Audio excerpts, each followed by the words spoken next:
Esanyu gyerere Phoebe bamuwadde sente agenda mu America.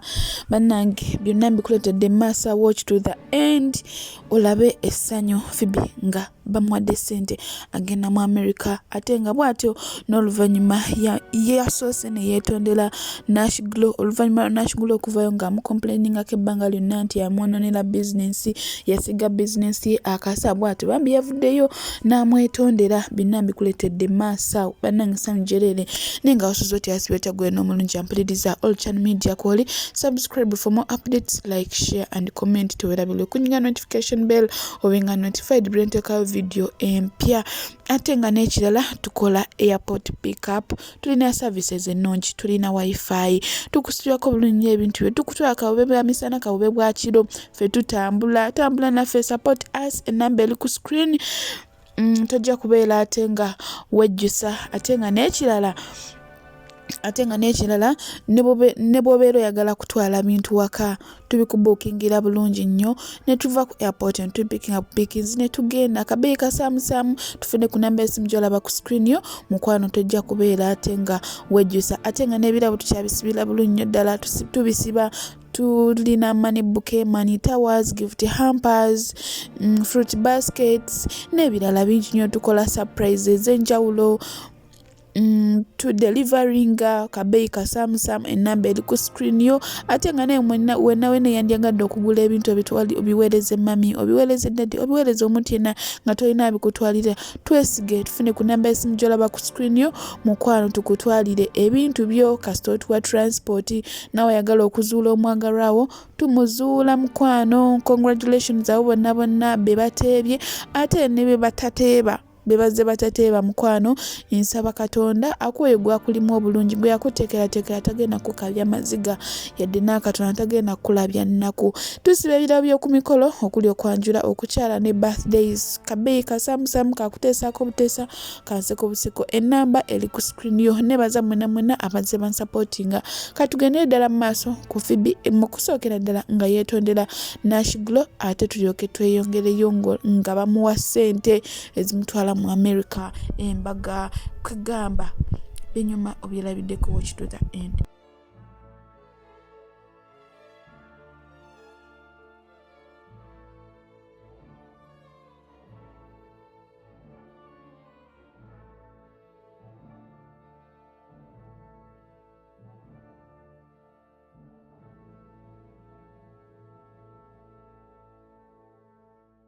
What it means for someone to play around your business. Kubanga naffe currently tukiraba. Okay? But we have learned one thing, nti bino ebintu byensi tubiyitamu buyisi, you know?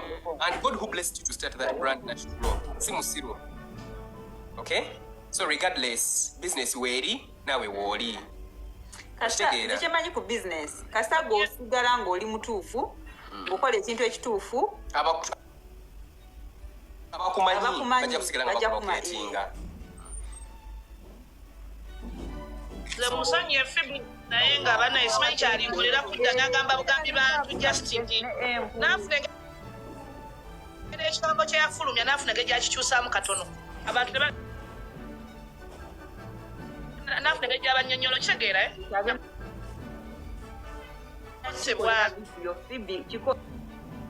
kikole ne katiwano tuba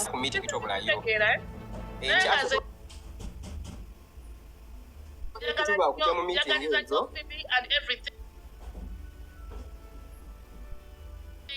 I loved her.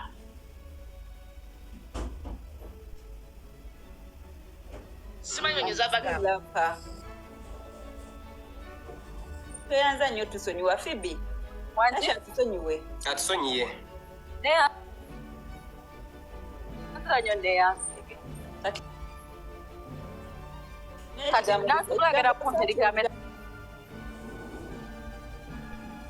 Bw'obanga olina engeri gy'osobola okituusa Phoebe,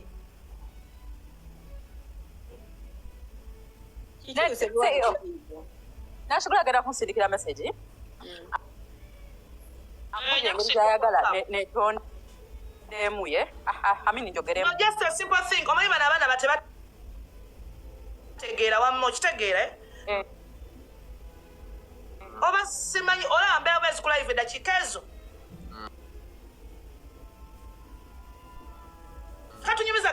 Phoebe atugamba gazigo g'abaddugavu gye gakola abana Yerusa mugende muwulirize. Can you imagine? You can wonder. Abantu nze simanyi mbozi butabe bagikyusa naye nze me I can do anything. Network yange oba yembi. But Phoebe bambi Kwogera ki? nsaba osigale bwotyo in life.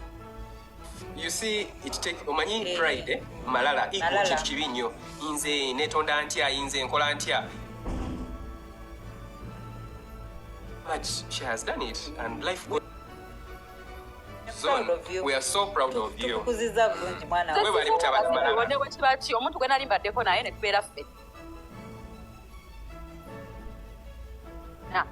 Kubanga nashi yatuyisa bulungi. Sinsiya nashi yatuyisa bulungi. Yo. Yatuyisa bulungi nnyo. So kati ne wekibaawe ekitinoba naye obusungu bumbaddeko naye ekyo. I don't consider that.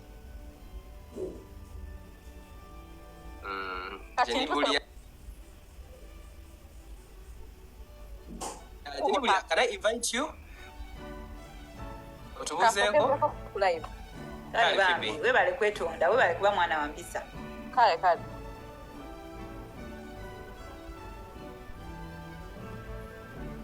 Yeah, so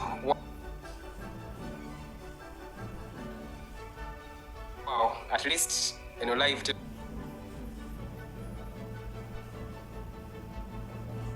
tusaze. At least tusaze. Yeah.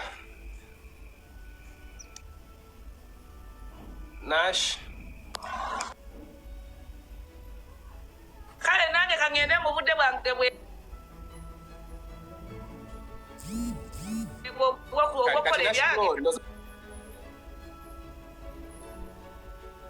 Tugenda kwatagana ku masimu naki enkya ku meeting ya Phoebe. We shall have you there as well. Yeah, I'll come. Kale, thank you for having a pure heart. Thank you so much. Webale. Mubeere bulungi, muzale n'abalongo ekiro. Amin. Kale. Eno live ne weekoma. Ekome tugenda tutole nashugo kyaga. Mina shugo kati kyalagira kye kikolwa. To see that we are adding a stone ku mulembe guneeno gwaffe okulaba nga legacy yaffe moving on training n'abantu abalala. Yeah.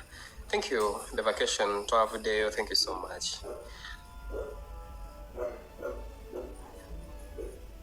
Let me add someone here at Ozeko as my wife comes back. Ayela. Hi, Ayela. Sibyo mutya. Tuli bulungi oli otya Ayela? I'm called Ayelango Immaculate. Ayelango. Ayelango. Which tribe is that? I'm an Alur from West Nile.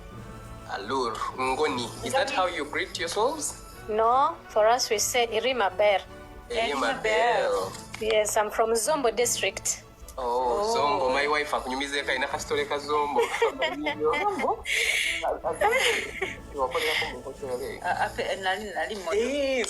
Mwezi zinarua. Remembered. Okay. When I thank me about the two areas CEO. Yes. Me about the two areas. Kale mkwano nayo bali kusiba. Bannange, me appreciate your couples. I love you so much. Thank you. For your Babel. I ended up for you. You know Moyo?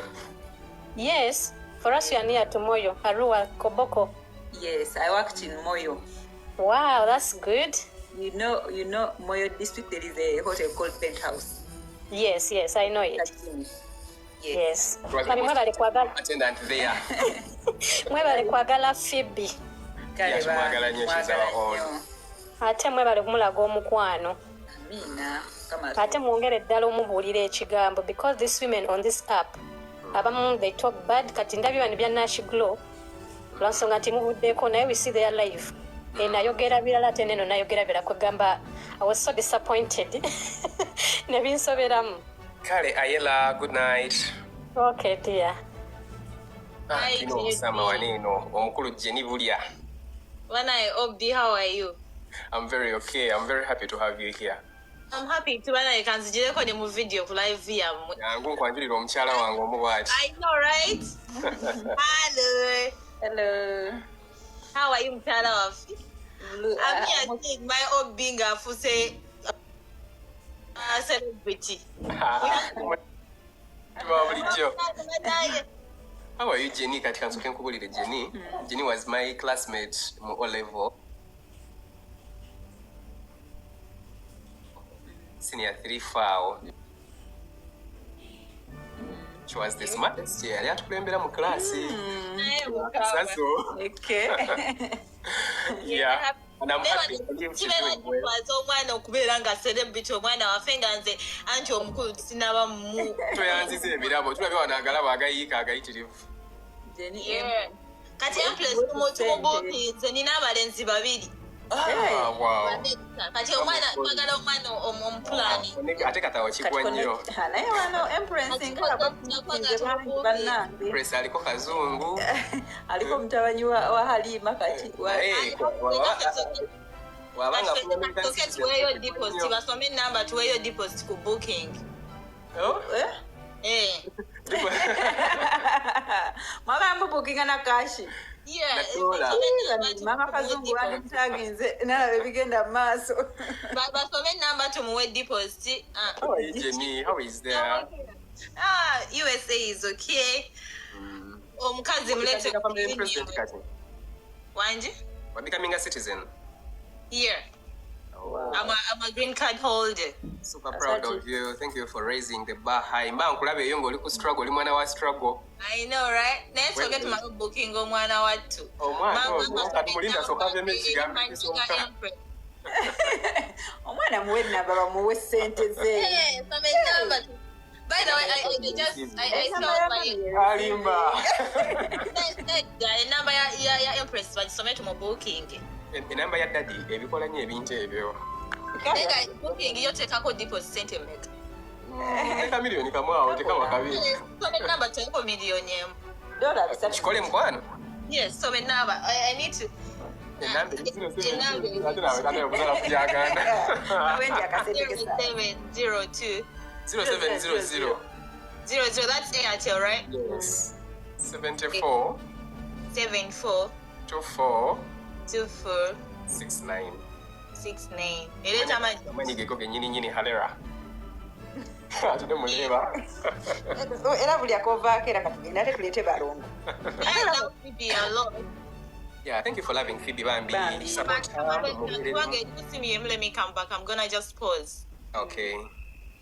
Yeah, guys, Muzali, and make friends, and make rich friends. Friends of Emp. Yeah, those are Emp. Friends of Emp. Meet and greet. Kasoka tule. Kasoka tambule. Kasoka imirire. Wezala sugar osirike. Ate bebe abera kumuzala abalinzi ndozo olaba abawala. Sente zijja ma. Make Empress kajene mikisambula mu wafe. All kids are blessings. Just 95 adopt me. We are going to adopt you. Just we always adopt people here. Just like that, Empress are good moving. 50k. Alwa yagalo tuwa 50k. Empress impako ka 50k. Ate oluseke. Okuboti omwana omuto oluseke. Who are you? What are you? They want to be your friend, Mr. Jebu Wagala Kwera, your friend. Yeah, I'm open. I'm a very, very free person. I'm a very free person. Empress alina kyagagamba nakugamba enamba ya CEO n'oginnyima. Oh, enamba njigabira ddala nze. Jangu mu inbox njagikuwa. I need a plot from Barara. Yeah, we are going to open regional estates. Very, very soon. Tujja kuba tuki-announcing. Empress ali billionaire kati, billionaire girlfriend. Thank you. Nchenjagala okubagamba rich nabadde nerabidde. Last week but one wali kumwasuze mutya. Kumwasuze mutya okwo almost wanyumyako ndowooza 2% of your story. Bintu bingi by'otanyumya. Kati nga nina bu story wenjagala otugireyo kowe. Bwe tutanyumya that time ku show. Onyumizeeko ku bantu waneeno. Yes. Ka story kikoyagala nyumi. Kandabe ka story akalala akanyumira about your story. Sikujjukire nga nange bwenzijukira. Tuwe ka story kazombo. Zombo ye. I mean moyo. Moyo. Tuweka story ka moyo. Kati wena. Tuweka story ka lockdown. Kakati ate ebyo nga bikyali awo. Njagala kubategeeza.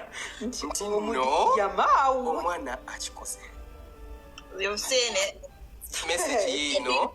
A dollar is now 3. Akakadde kalamba. Emitwalo 3. Yeah, because the dollar is higher right now. Wow. Hey. Thank you so much. Era tulina basu wingo omwana we mumugaba wemuti. Ate wano okubye nnyo. Obukinze nnyo. But the highest Let the Empress awubeko wanene akagaladdeyo. But welcome to the family, Mchala CEO. I love it that you people are entrepreneurs. Thank you. Era kusinesene zozindise nsaba okkirize tuweeko Phoebe ka contribution akamoto kamuwe. Phoebe, like contributing to a wedding is not like abeera muyala naye waliwo abantu abamwagala. I like her story because I follow people, a lot of people. Yes. Following a Phoebe, ne bamita Asha Kama. Those two people have a story which is nice. Can Phoebe nga sigoyinze political, I love Bobby Wine because in my life when tunora at Bobby Wine nenda baje yava ne wali. Every other day chimpa manyo kugenda okukola, chimpa manyo kola whatever I'm doing. Jenny, I can talk about you. I can talk about you yourself. Ono Jenny, nze I know her. I studied with her. Namulaba mumanyi. And how she rose. You're now oli musao. What are you doing in the USA? I was doing my PhD in Njikomya wakati. I have a master's degree. Yeah, such a very smart girl. But tukuze tumulaba. So I feel so happy nze njagala omuntu alina story. She knows that someone can rise from zero to something. Jenny knows me. She knows my story. Nze kumiyenga high. Hey. I was there. Natuli mubala bamba balina supported actually. But here I am. I've made it in life. I'm so proud to say that I'm successful. Let me see. Mose, what are you doing? Mrs. Mose. So, I was still talking about Phoebe. Phoebe namula abana munatsonyo ba housekeepers or ba housemakers in Dubai, bakadama as they call them. By no way inspired by Phoebe. Phoebe yali kadama naje Uganda abantu kani batandiko stabiliza no labanga raising the up. She's now a TV presenter. One day she's gonna come to the US and I'm waiting to hold her. Interview emu yabagamba kwa bantu tebakiriza simanyi lwa tebakiriza. Phoebe gola bayagenda okomawo nga bamupiesetese flat nga tena wade n'ekikumi. Nagwa mu mikono gya mukyala wange and life changed. Yes. I'm telling you, she has a story to tell. That's why I like those two girls. I don't see na number ya Asha Kama sharing you with love. Let me follow her. Asha Kama we afuna olubuto. I really want to get something from her, like a suitcase eveno ngelimu obugoye ngelimu bichimu kubanga abantu bamutenge. You will never lack. She's a lady. If she wants to people to contribute, we are willing to contribute. Personally, engaged. We are going to be forced to go there and we shall do a live coverage there. The proceedings will go on live. Yeah, I know. Phoebe and chat when number to contributing. I know thank you. Because you're not going Thank you so much for having that show. You will people are there because she has a story to tell, you know. Has a story. And God will bless her because Mwala Mukakam, I liked it. Yes, you know. Very down to earth. It takes a lot. It takes a lot. Swallowing their pride on camera. Nakiriza, I'm sorry. It takes and a lot. I want to thank you, JB, for being a peacemaker. I take it a Bible. I love God. Yeah.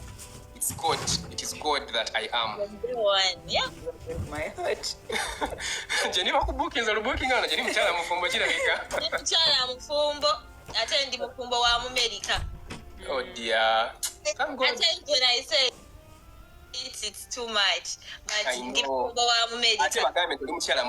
Because I know you're a very God fearing soul. Definitely, it starts with God. God first. Katonda yatoka. Mbade nsaba okkirize nziremu inviting Phoebe kweno live at least akubuuzeeko obubuuza. Phoebe ajja wane eno tumuwene ssente. Amina, webale. waliyo n'abantu abamwagala because of her story. Yes, and Bagamba, I think she has a good heart. I personally think I love her because of her. mu ghetto ndivaayo ddi nembeera ng'omuntu omulala naye tulabye abantu they tell their story ezo zezipushinga naffe netukola ki netufuuka abantu abo. Yeah, and I'm looking for Asha Kama Phoebe amulabyeko amugamba jje Nonya Asha Kama. I don't know how best to kati bonaafuna enamba ya Phoebe bonaafuna enamba ya Phoebe ajja ku enamba ya Asha Kama kyemanyi they know they have their number. Asha Kama. Kireka yazadde bambi abaana bamwogerera bubi. Phoebe atekeenda yazadde oba naatera okuza yazadde mwana ki? simanyi but she yazadde I'm not sure. Naye kati mama waffe omulungi otunda acres z'ettaka oba otundiramu just like otundira ddala eka z'ettaka obulungi ennyo era bw'oba olina enamba ya mwami JB ajja kuwa enamba yange twogere we can discuss wawe tuba tugula eka ya sente mmeka oba bwe mba ngula ettaka naye nkugambako nti wano nyina waliwo acres nga 2 n'ogulako 10 like that. Hey, I'm hearing you saying 50 by 100. Sibi mukama cha mukama ebyo sikyali mu bya 50 by 100.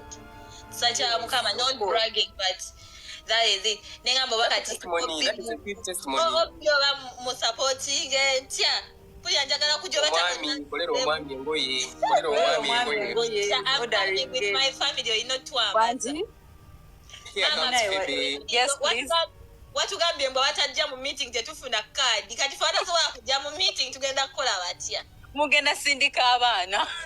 I don't have anyone to say naye omuntu ayagala ogenda mu kifo kyange ye kadi ya sente mmeka Teriko sente bambi nedda jasikale nabadde njagala mujje kati emmeeza ya sente mmeka emmeeza ate etya olubulire Jenny embaga ze abantu basasula so embaga zenne beera mu mmeeza 2.5 asinga. Yeah, because the wedding is damn expensive. You cannot come on someone's wedding. Era ndabye abantu bali shallow minded. Tosobola kujja ku wedding ya muntu nga tosasudde.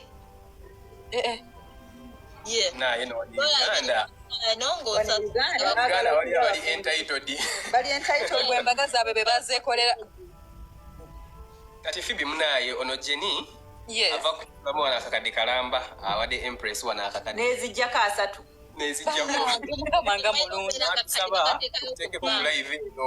Phoebe, we keep telling you people like you. Your story is an inspiration to most of the people. Abayinamu that human heart.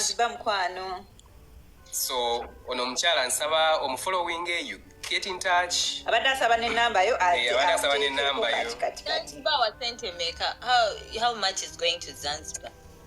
Now it depends on where you want to go. But Jenny, inbox yange ntako number you WhatsApp number you I'll contact you and I'm coming to America and also end of next year I'm likely to open up a branch there nina partner gwe nkolagana naye I will be standing on the computer and say this is my hobby mom support. Yes, I'm likely to open up a branch So far we ship with DHL but abantu demand your branch where physical address nga where yawe so I'm likely to open. Where are you coming in the US? Massachusetts. Yeah, but it's Boston. Massachusetts. Oh, next year. But probably next year I'll be in Uganda. We are having a reunion. I'm telling you, reunion. Oh, reunion minga high. Yes, we are having a reunion. I think it's better we build something for the OBs and OGs. Yes. Very true. Roughly, Zanzibar ya sente maker roughly you can do something like 15 million for a couple ngobaze byonna accommodation, transportation, everything if you want to be in a nice place. Oh, kati Phoebe honeymoon egenda beera Phoebe babuza Phoebe honeymoon tenaba kugwa before the wedding before bibiri bye tubadde tuplaninga Zanzibar ne Dubai. So Dubai is how much? Dubai 7 million point 5. It's a couple. I think. Yeah. 7 million point 5 a couple. Bana jibuzizako. Number yeleta manya. Did you read your number? Ojina. It is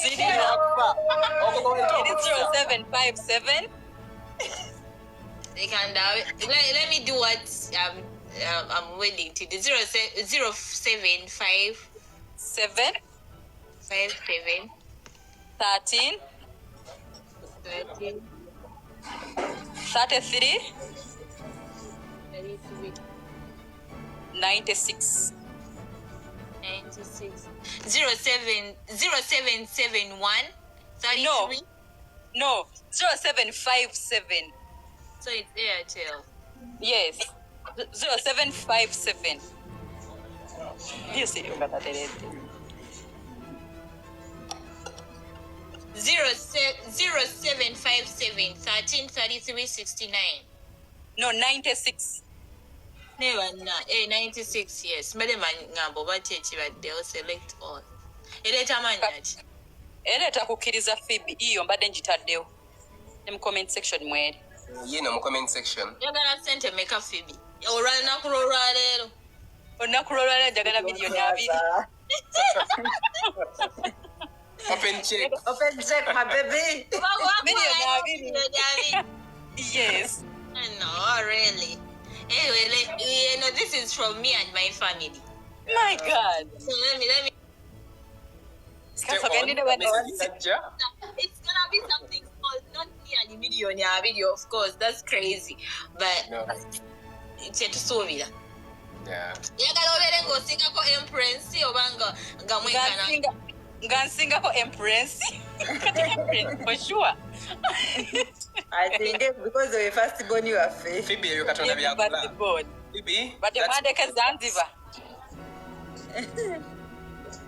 Mwandeke Zanzibar nga mulowooza munagana ne second born. That's what God does. Eri aba bamukiriza genuinely. Never stop. At any single moment toko wanga kukkiririza mu Katonda. Never stop. Never. In fact, I'm just waiting for that message meeting ebenge wedde. Menga ndi awo ntudde nindirira Mukama nindirira lunaku lwange. Era. Message awo, we need to show the world that God works. And sometimes God won't come up with a gay. God will work through people. God will work through people. We said, let's do this live. Open talk.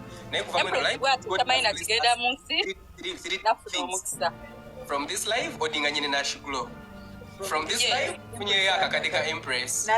From this live, Jenny is blessing you. Jenny is my OG. Twasoma naye kumiyenga. Atabera America.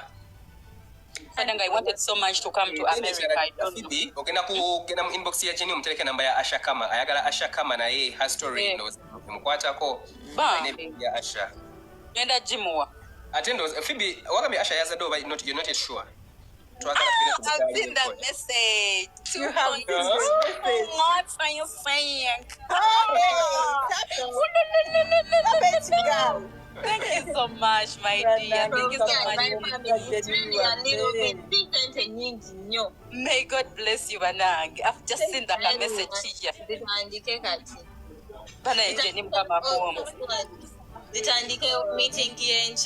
Meeting Bannange is not understood. In fact, it's in live.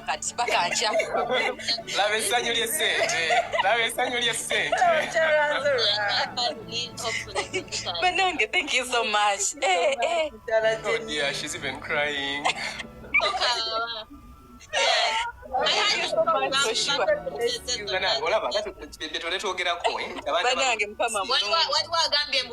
Message. Message kati njibalaga nti agenda gibalaga ku TikTok. Just put like this. But chira kamanye God works. Ndi ku simu yeyo. Same phone. The same phone, but I have received.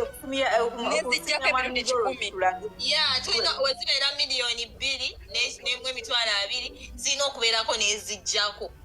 Ziregistaringe mu katabo n'ezijjako zibeere. Era owandiike contribution list mu group tekako Jenny bulya. Miliyoni 2 for starters.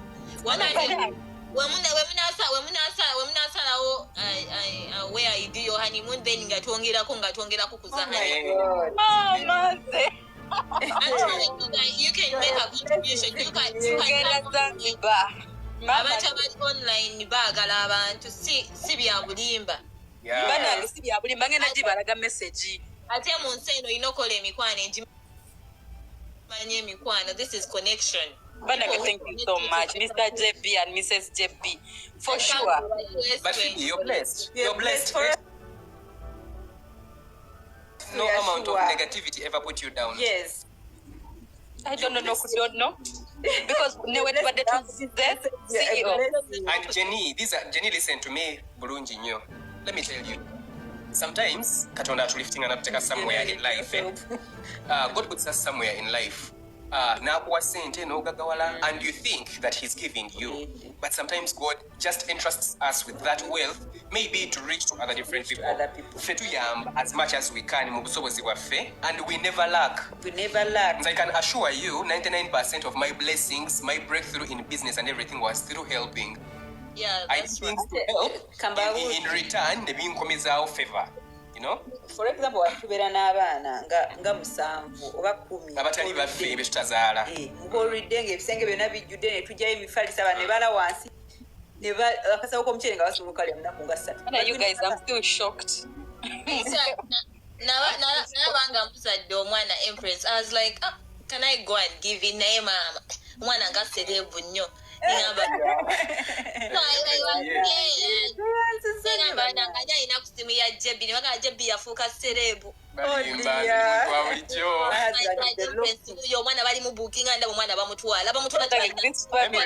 Empress is a blessing to us. Yesterday we tawade tukomawo ku Nyonyi twatambuliza Uganda Airline. Twatuse ku Nyonyi from the cockpit mpaka ba air hostess na bonna. Captain Nasoka amufuneyo ne befunye bifananyi tugamanga byoma yagala kubeera kuna Empress, and we were like, who are we? Cockpit eyo ku myaka gye nina kubanga lyentambulidde mu Nnyonyi mbadde sigiri nyangamu naye munamasaka wange naye Empress yamutusiza mu cockpit ye nade simanyi bagiyita na cockpit. naye kati gye bijjukira like gye twasomera where we came from, and I'm here saying, I'm in the US, I'm having American babies, and you can give someone a million freely like that. You're not when number ya Jenny oba ogenda kusigala awo nga truly I liked you a lot because of your story. Your story tells it all. Ate kye njagala okugamba abantu tebakumalangamu maanyi. Oyina ekifo ky'olimu ng'abaakirimu bali bwala nnyo ate naawe ojja tuukayo. One day you're gonna stand and say it was God. Kasita wesiba Katonda. I'm telling you. I know your story. I don't really know much about you. That story of the birthday one on TikTok. Tumulabi, we have seen her. Ada untold story. Jemanyi alijibagamba nga kati bujulizi nga gumye ena. Ko ne bajiwakana CEO uyo yibuli. Walibere na leyo monde nyenyenyo na yenze manyi one day. Maybe from Kadam and all that, how they call them. Even if you go to an American embassy, no saba visa bagenda jiko. Kubanga bali mutukocholimu bali eno mu America. Kati that is the beginning, I'm telling you. Nakuli yango gamba bayagala ko koera visa. Kati oli mu position yokoze profile yo tewali visa jibasobola kumma. She's a renowned person. Yonna togenda otuuka. Favor era kati Mr. Muzora ye yalonda ekyapa mmanya ge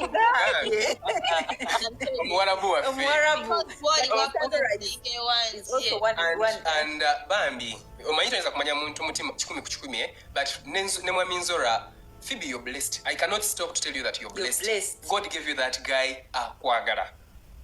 At first people thought mwami Nzora muganda wange. He's my brother because maybe to find out I can proudly call him my brother. I can associate with good people because he's a good person. We see how much he loves Phoebe. Era mwami Nzora woba oli ku live eno ngolaba totuswazanga 99% abantu bali eyo balinze moment eyo nti mwawukanye. Just like people waited for me and my wife to maybe break up or something. They wait forever. I know, right? And I love that about you. Jenny, consider coming back and I'm coming back. I'm coming Simbewo ko back. sometime somewhere. Ochikireko ku bantu wamu. No, I'm coming back next year probably to Zimbe somero twagala wingi yaffe kubanga omwaka gwaffe seriously omwaka gwaffe we've done abantu ab'omugaso mwenensi. ate jeni nafe tuyina kakati nze badde nsaba engeri gye mbaddeko wano mu ka meeting kati nsooke nzireyo kati nzeni ndyoke nkomewo. No, don't mind. Abagagga tebasaba bagenda bugenzi. wakagawadde dda maama osaba manyako empress akimanyiiko But I'm happy for you, Phoebe. Ogenda mu lugendo olulungi. So I'm happy for you. And God is still doing a lot for you.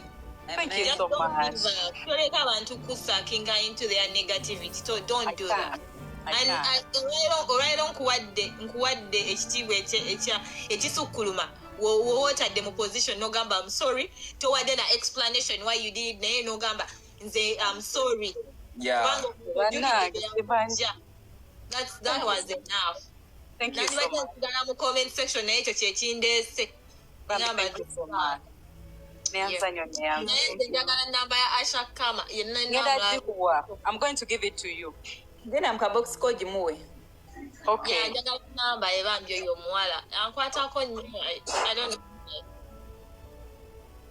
Okay.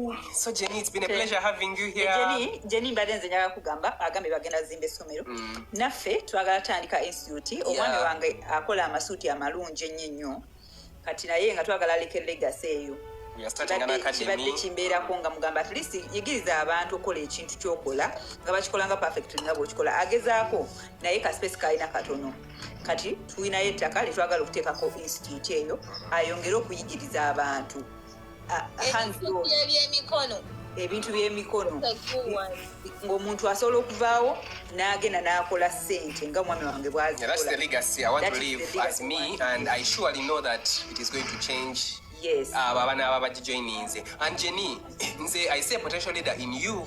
Nze following, I see lives ezisinga nzibeerako. I follow you from Facebook. Following ng'oli mu moto. I started following you mu lockdown. Nakulabanga nnyo ebiseera bye wali very active ng'obeera mu motoka ng'otambudde n'abaana biki webityo. I used to see you. Nga following, I was like, wow, Jenny is outspoken like this. Kubanga nakikulaba nze kusomero nakulabanga as a quiet, calm person. So I was very, very happy in that. I was very, very happy, and God has lifted you. So happy. it has been good from I day see one. leadership in you, and I see you as a potential leader. Consider that. Oje, you people have been exposed. We are the people that are going to change our country. You people Yeah, have that's seen right. better lives. You have seen better governance. You have seen better leadership. The little you can do without basing on who is president or who is leading, you can do as whatever position you will be, a one way. Yeah, that's why we are coming back with a reunion. So we just managed to following. Me, I follow your wife. I don't follow you. I followed you for years for some time. naye nagamba wengenda ne mugamba munange wafumbirwa obbi waffe naye nzo kolooza mwalo Ayagala neyeteeka babesti okufa obufi. mbagala mbabestinga naye bambi kyembagalako yo kapo mulaze charity balaba nga muleeta abantu nengamba oluusi nanti weweteekayo nogaa kati wawo omwami gwe mwaleeta oyo gwe bawa omwana asali wuwe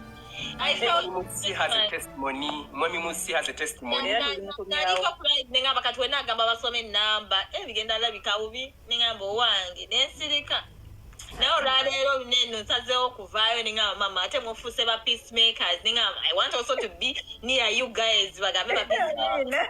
We welcome you. And I really wanted to bless Empress. Nga bamumuwa abasajja nga nti abasajja tebalina gundi. Era nga kyokoze kino eno. Empress ajja kimanyako. Ayina kimanyako. Omwana mumuwa abantu abatalina status ate abaffe we bali abalina status. You're talking. kati bannange kati ye omwami bamuyitani bwana twali twagala tutandike tumanze endala Tufaayo ffe tuli bamedika bamukimanya. twali tusaba kubiza tuteke eyo tubalabe ya Empress weri ate alina ne passport kati tulina pasipoti alina manager nze ayina twagala abaana bali planned already omwana ali planned huyo agenze Zanzibar kandi ogwe twaga ninga twabo mugabira abatalina status tugaba watuse kati teri kumujjawo kakati atusasudde ambassador simanyi oba wakitegeddeko bwa ambassador ya watch bamuwadde wa ambassador wa share diapers ebyo twagala omwana tumubuukinze taddeko deposit ye mwa abasalawo amina kale bane kazungu n'okusonyira ddala tagmina mutugambire America ate super power unaze twate super power mukodo kati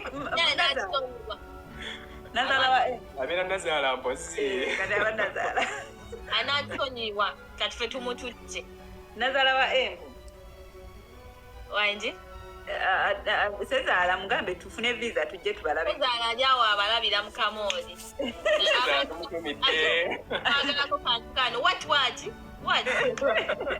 wababa naye bambi mwebali nnyo okubeera ba peacemakers nashukuru webali nnyo kusonyiwa Phoebe very happy God has at least used us to join to people nashukuru oyo golaba twagende Dubai she was very good to us ng'akutte Phoebe nga sister we namutwala buli wamu namu meeting isa buli omu Phoebe nafuna obu contract n'aba restaurants abaki all because of Nash Glow.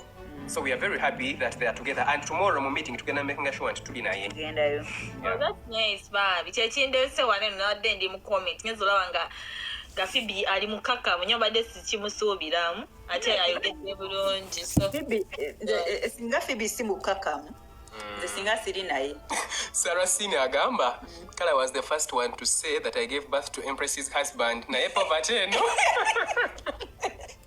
muna nakusonyiwa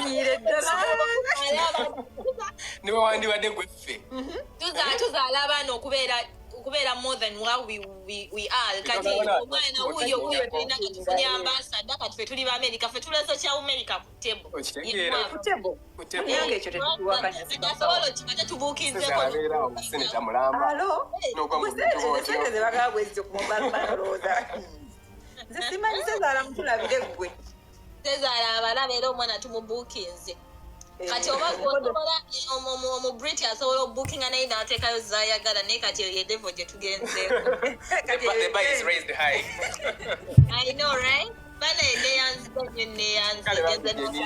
blessed is it day or night that side it's 1:41 it's like some minutes to 2 p.m.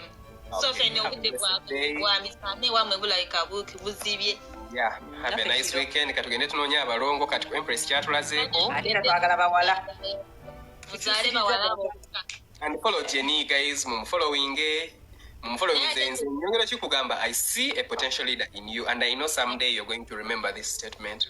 I'm gonna be a leader in the US, no in Uganda. Amen. Anywhere you are, I know when you're a leader in the US, Uganda benefits through you in one way or the other. I know, right? Uganda is my home and I love it. West Home is the best. I love Uganda. I'm always gonna be a Ugandan for life. And where bali kubeera wakukidonze nkulaba. I know, right? Nagembeerayo ng'ambalaba ne ng'amba mama, how can I support? But I'm happy to be on your page today. Kale dear, have a blessed day. Kimwesibaako. Omukyala wagondi alera tumuleeta mu reunion. Jangu tujoininge tuli bantu She has a story. My wife has a story. A very don't Phoebe in a story. My wife has a very inspiring story. Shadia wa Bobby ayagala mu inviting. Yeah, let me invite Shadia wa Bobby tumale tuwumulemuko. Shadia like small people twemanyi fenna also inzo sanga abamu bewasaamu naye we are still together in a certain way and tuli mbife ebinene we are successful so togenda kujja tukabire tugaye munaye tuweeyo emmere ey'okulya nedda you're gonna come and have fun. Sure. Hi Shadia, you're welcome. Hi Mr. Jebio, sibyo tyasema. Bulungi, olyotya?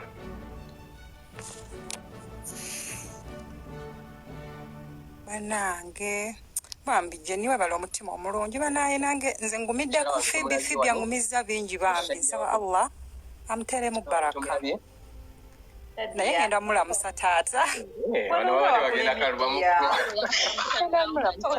naye kansooke mpulire essanyu linzita bantu mmwe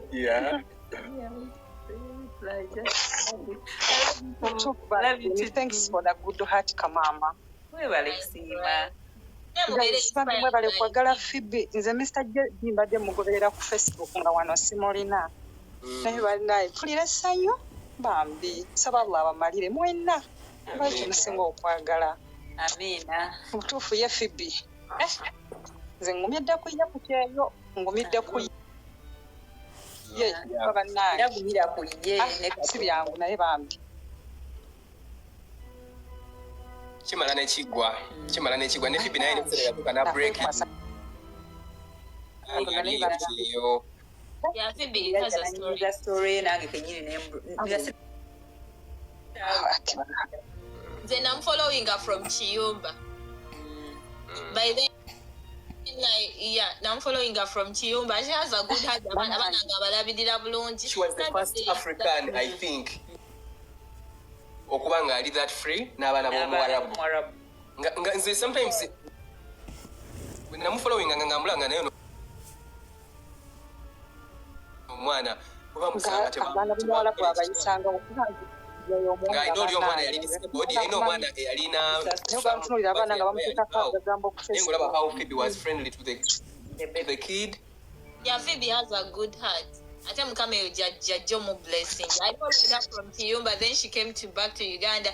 Nemu following her. Nataniko kubera ambassador with Takaria Mweni mu following her. Going to be alukwata ampola. Phoebe, you come to the US, you will see abantu bakwaga. That is her dream destination.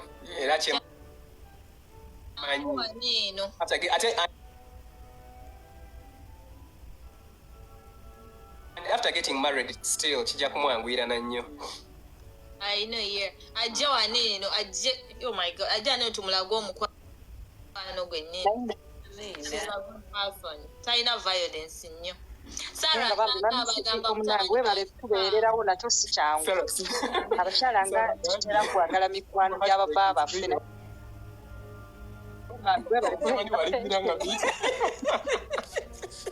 Sarah agambye mu inviting enti omwana wa akaba kufa. Omwana alimira nga miyitirivu. I know, right? Guma. Esi bwetyo. Abadde alina kyangamba. Nani? Omukyala Shadi, abadde alina kyongamba?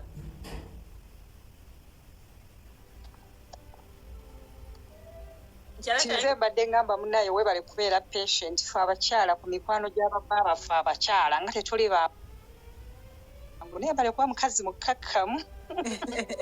Wedda nje nonfenseko nengamba badde yange oli mumanyi kuba mbi si kyangu. Jenny, be my friend, please. Njagala mikwano gikonamu nange njagala mikwano gitambula. Obutuufu bambi. What are you bringing on the table? Njagala mikwano gyakola. Njagala bagattako. Njagala bangattako. Mukama kati akolamu mutaddewa. Goli mu process yakola.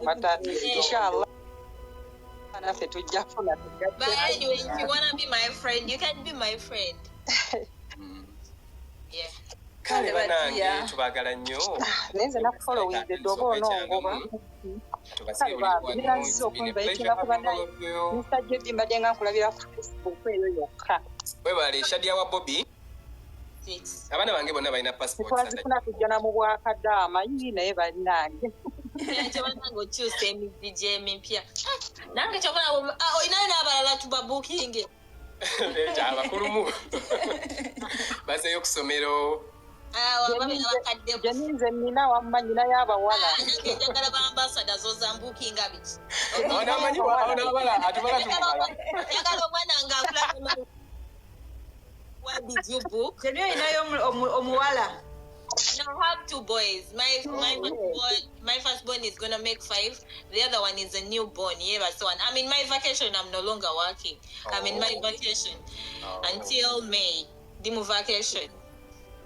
Yeah.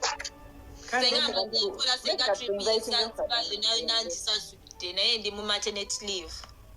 But Zanzibar, you have fun, but go knowing that it is important. Hello, mommy. Hello, Hello, papa. Mukulikeyo. Savuddeyo. Bambi Jenny, thank you so much. Phoebe nange mugoberera, she's a nice person. Yeah, Phoebe is really a nice person. Njagala nnyo abantu ab'emitima emirungi. Naye neesunze essomero. Nsome ntunge buli kimu. I cannot wait. I can't wait to carry the school bag. Nenga, thank you so much, Jenny, for the good heart. Banaye nze nali nagwamu amaanyi nga ndowooza bad people are everywhere. No, Until I met Mummy, and then I was like, abantu abalungi gye bali. Like, I go on TikTok to get inspired. Nendaba Phoebe tavuma tayomba ne we bamuvuma takuddiza bubi, and I was like, really? Ono mwana tanyiiga. But I'm so happy. Babikolamu katemba bamuvuma ye ne yesekera, you know. What What I'm saying. What I say. Thank you so much for inspiring people. Never abantu abavuma abantu babakucha. How will they get blessed? Just imagine, just see the blessings from abroad. Pesho oyina vuma ng'oli mugagga obeera omwavu tovuma. Ovuma kino oba omugagga. Obeera oli mugagga nga teweetaaga buyambi bw'abantu you can abuse. Naye oba oyina w'oyinga oyina Katonda w'oyagala akutwala, you cannot abuse nobody. And not until olaba ne woba oyina sente, not until ekizibu ky'olimu kati nga kweyesaawa ne sente si a solution. Let me tell you, it is very, very, very cheap to be humble. But it is very rewarding again to be humble. Very important to love God and to be humble and to do what is right and helping people. Yeah, but thank you so much. I think it's better you be nice to people because you don't know what you need the next day. Yes, you don't know what you need.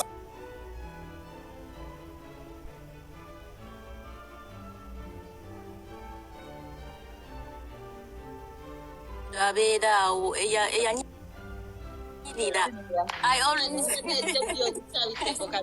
I don't know how you do it. Thank God.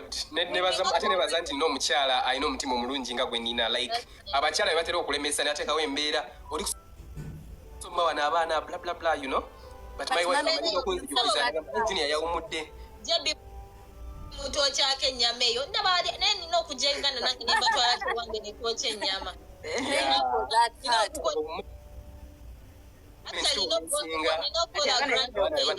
We miss those moments. Tutera kukozesa obwo moments nga nze saafunako chance ebeera mu kyalo naye banyumiza nti wabangawo ebyoto ne bakuma ebyoto ne babuulirira abaana so nange ngenda kola grand opening of my house njagala nange kwokya ku nyama nze bagambe koi bana nkyekukola ate webaze nnyo Mukama. On the other hand webaze nnyo Mukama ebiseera ebisinga wali oluyimba lwa Livingston lwe yayimba n'agamba nti ekimunyiiza abaali abagezi mu kibiina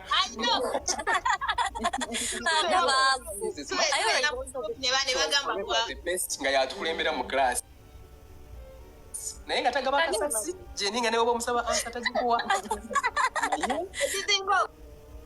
kunyumya tubeera mu group and people say mubana nga bagezi be balina osembayo mukwano gwange we are successful ate twali bagezi balize Mukama abalala bakulemberanga nga balina ne first class naye nga they are just there nga batunda mabinika. But now I know why you're successful. I now know why good. And the other thing is, I always thank my mom. When I was done my career when I saw me now, before I didn't graduate, senior financial graduation. So before my graduation, I was traveling to the US, and I thank God for that. You know, kujukira Geneva, however much. Jukira Geneva, where I came from, and all that. That's why I love helping people. Yeah. I give in a little. Nanjagala abantu abalina story to tell because wababera oba destined helpers. Katonda ina wabatadde. Atera ina jabatwala kati tulino chipinga bapushinga. Katonda bomwala ngodo Phoebe abantu bamuteeka nnyo ku kisenge najja nababuuza wanange okola meeting kibi. Tewaliwo bubi kukola meeting. Tebuliwo. Kubanga mu meeting zembaga mikwano gyaffe n'abatwagala be batuwa. No one is going to give. And you can't tosobola kuganya mukisa gwa Katonda lwakuba abantu googera. we give in n'omutima gumu osanga olwaliro mbadde sobola ezo ziwanga teziri mu plan naye because I know I've had her story and I'm touched in wa mutima mulungi embaga nebeera kati wena abanga yeemola nga nze essanyu lyange. And that happiness is real. It's real, Bambi. Thank you so you never much. laugh. Jenny? Another thing, nga nkyali waneno mami and daddy, Bambi mwebale kunsembeza, mwebale kuwonya mutima gwange. You know, having no parents chekitegeeza. Nza just that, ngebira biterera. I can work, I can make my money. Naye okubeera nga you belong to nowhere. Gwekiruma? It's not good. Nenga, thank you so much for... Jebbi naye atukola binene nnyo. Now, before you say what? Nze mukama yam blessing nze bannange nze tolaba nti mimi yalina olugero ku mwafuze mutyalwa kuba nze siri nnyo omuntu agabazi interviews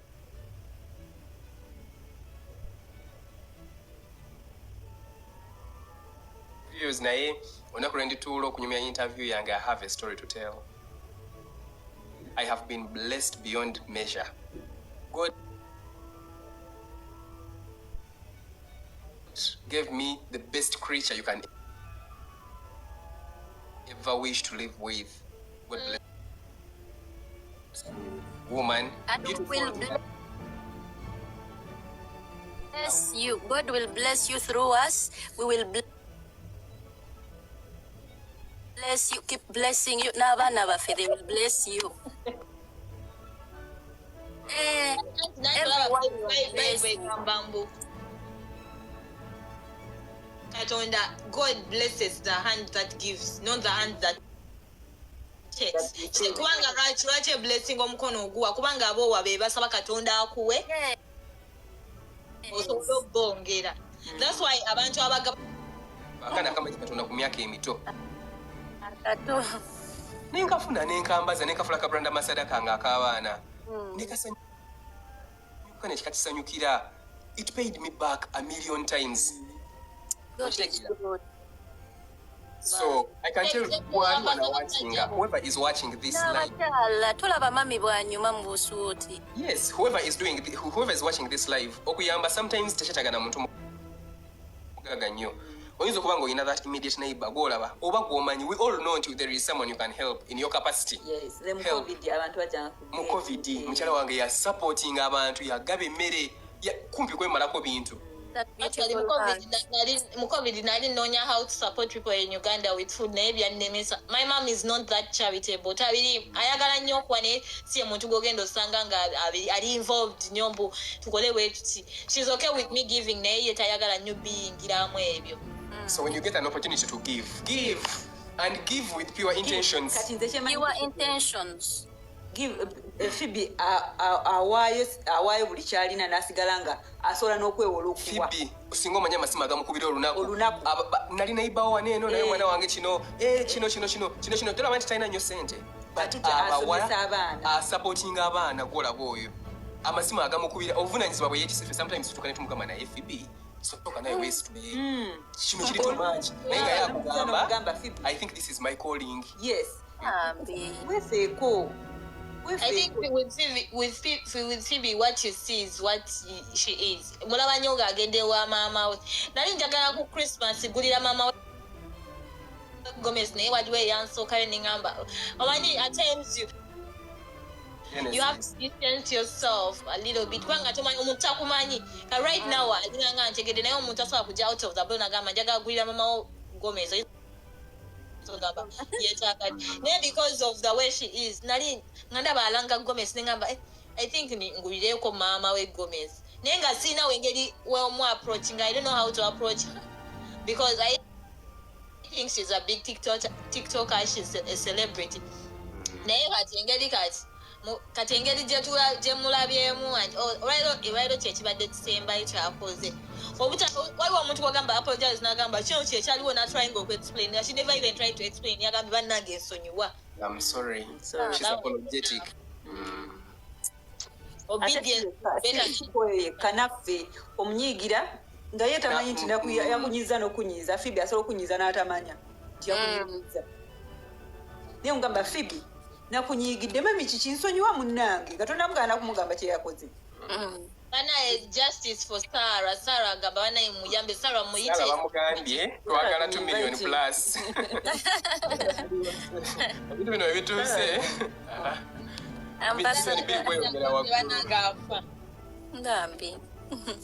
But Debbie, thank you so much, man. I had to even to be in classes right now. Jenny, also thank you so much. Mami, thank you so much.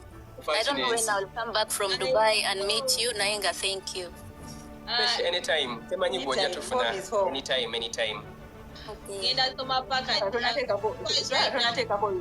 Ense genda mu AI, tugenda mu technology. So I'm trying to do to go into data science. Berenga into computer things. Byenkolanga bikola naye nga biri eyo because we are going in technology. How do people book your things? That is all technology. So I'm gonna do a program akatini. How is Christianity that side? Kankubuyeko Uganda twali tubeerawo nga mugenda ku church ne musaba the whole day. I don't remember the last time I went to church. Because right now I'm a new mother. Omwana wange sagala mu exposing new COVID changed everything. Naye nga tetukyasaba nnyo biri eri. Emanyi Katonda waliwo wakuteeka munansonyo Katonda akuteeka ewantu katugamba Mukama njagala visa ya America ngugamba Mukama nanti bino obeera ng'okyamya Mukama visa wejja ne katwe Mukama America. Mukama tukwebaza naye kati America wet ne wet. Ate ensaba yakyuka muso tetusaba for long hours naye kyendabye when ensi gye twajjamu is giving. Katonda ya blessing America because America bagabi. Bannange abantu b'ekkanisa ya bagaba. Bannange abantu bali charitable. Justice for Sarah Sini. Uno gova okusikako ekula. Era ojane no maaso jalaba when you come to mass you cannot come here no berango spending nnyo because abantu bagabi abantu bayamba. The nyumba yange yisemu abantu banje abajja waneeno kati bakadama if you oli kadama nojane mukama we bintu ne bigana you need help won contacting I will definitely help. I drive ningenda nenkuyamba okutandika sense. I've helped a lot of kadama house helpers abaze ne bakama baabwe bintu ne bigana bayise nnyo mikono gyange. So abantu kati eno nayiga ekintu ky'okugaba being charitable. Oyinza okuddawo n'osaba Katonda naye wootasiga tekyo kiwa amakulu. Sarah tubuuzeeko tumale tugende twebakemukko. Kale nawe gyebale. Saro natusonyiwa mukukiza bulungi. Ensi bwetyo. Ensi bwetyo munaye. Kati ngenda okukola ngenda kujja ndowooza mutunga esuuti ennungi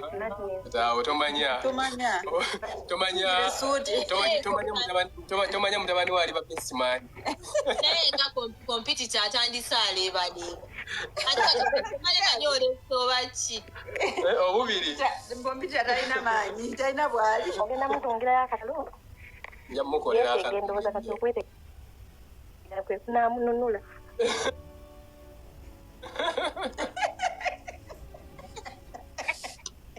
omwana olina sooka mukoderera n'afuna position.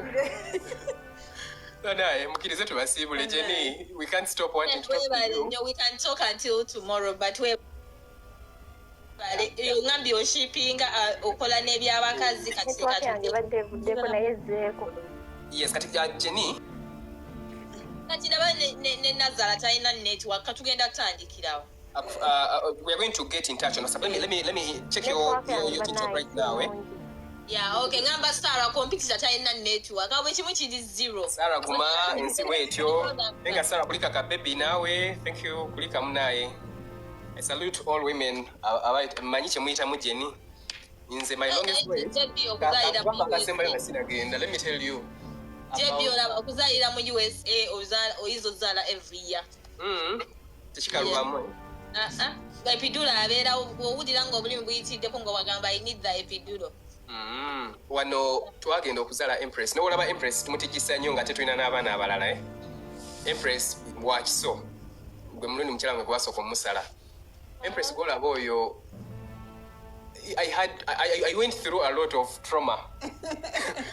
Nga mukyala wange atuuse okuzaala. n'ayita mu bulumi obuli very very terrible. Okitegeera? Ate ne baba ne bansala. You can imagine bamuteekako ecupa z'ebisa nnya naye nga ebisa tebibuze. Ne tukomenyereza nga tugenze mu theatre. It was my longest wait. Nendaba omukyala wange ng'ayingira theatre amaziga ne gampitamu. Ne nninda wabwera awo for hours. I cannot. Ebyo byonna ne tubiyitamu ne tufulumayo. Kati here we are. Olukindo ne lufuuka olukindo. Omukyala ng'akola kino olukindo. Naye Uganda bakyasala enkindo ennene. Nedda, kati it depends ndowooza ddwaliro kiri olimu. We went to Victoria. I think it is one of the best. We got the best services. Era twebaza Dr. Kaddu yamukolako obulungi nnyo. Tuyinza nakulabawo anything. Yes. So I salute all mothers. Mbagala nnyo abaana atera okuzaala. I wish you well. Kama watu nazaala tukusabira. Anoonya omwana, that is another story. Nga muntu ali anoonyeza omwana abuze. We wish you well. Some kama akolera ekyamagero this year. May you maybe conceive. I know. Love you so much. Have a blessed night. That's also a story to tell. Never name considering okujja mu reunion nzimba is official. Tugenda kujja. Of course bagenda kungata mu group. Bagenda kunteka mu group and out. Oyongera tujukizaako. Coming this year or next year. Okay.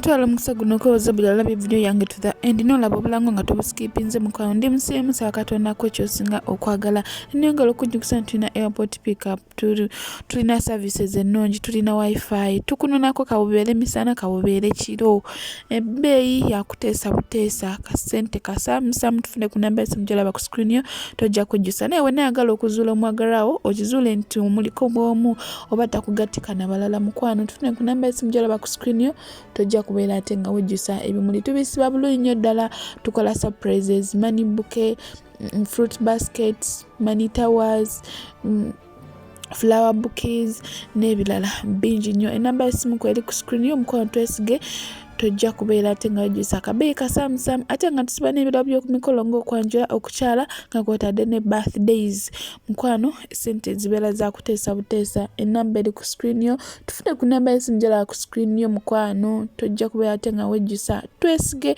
tojja kwejjusa. All channel media kochali subscribe for more updates, like, share and comment. Tebera bilo kunyinga notification bell obenga notified when take a video empya.